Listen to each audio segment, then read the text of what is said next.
Hey guys, Amanda here. I hope you all are doing well. Nathan and I miss you guys a lot, and we miss having youth group, and this is not the same at all, and we just miss having our time together. And we just wanted to keep sending out these little videos to let you know that you're on our minds and continue bringing a little bit of normalcy in our youth group lessons. So this is what we would have studied today and would have talked about today if we were together for youth group. And it's not the same though. We miss you guys. Nathan and I are very available with our time. So if you want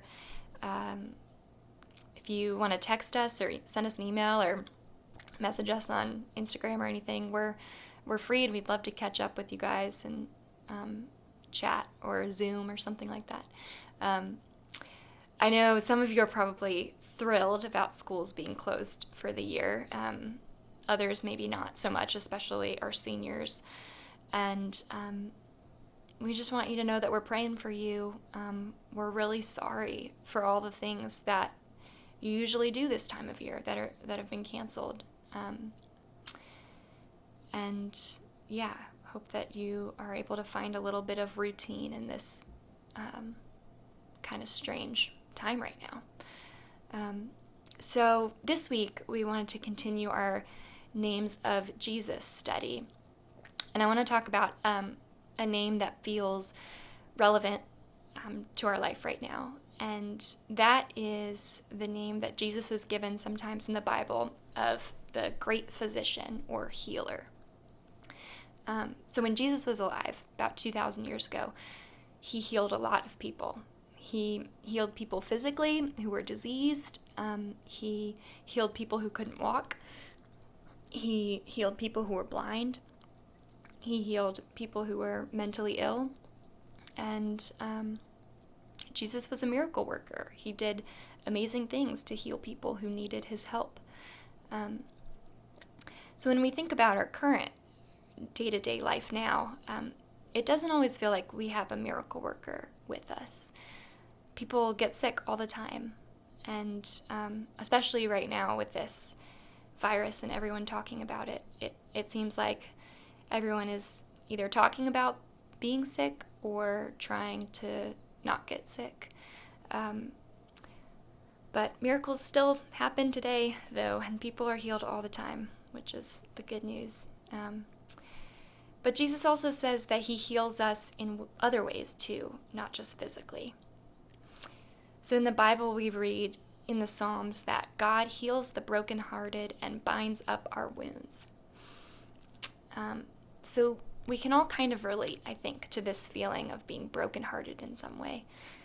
Another word for that is just being disappointed.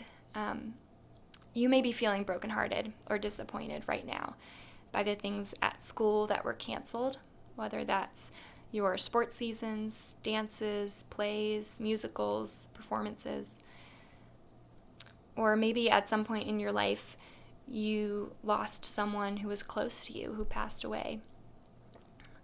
Or maybe a friend moved to another city and you don't get to see them as much anymore. Maybe you're feeling brokenhearted that you only get to see your friends through Zoom or Snapchat and not in person right now. Big or small, there are lots of ways that we feel brokenhearted in our lives. Thankfully, the good news is that we can trust that in some way or another, even though we may not be able to see it now, and usually we can't see it ahead of time, God will bind up our wounds too, just like he says in the Psalms. So if you've been brokenhearted or disappointed before, you know that while that feeling might not go away completely, it does often get easier over time. And that's God working in us to heal us and bind up our wounds. In the book of Isaiah, it says that by Christ's wounds we have been healed. So when Jesus died on the cross, he experienced pain that he didn't deserve. And He did that. He experienced that pain so that he could take away our pain and so that he could bear it himself instead. The ways that we need healing, whether that's physical healing, or maybe that brokenhearted disappointment in something, or maybe it's a fear that we have that we wish we didn't have anymore. God says that he will take care of that for us. Right now, we may be hurting, but we can have hope that our great physician, our healer, will take that pain away from us, because that's exactly what he did when he took that pain on the cross with him. So, our good news for today is not that there's not pain in us or in the world, that there's not any problems, because we all know that's not true. Our good news is that God is a healer, that God heals the brokenhearted like us, and he binds up our wounds. God knows you.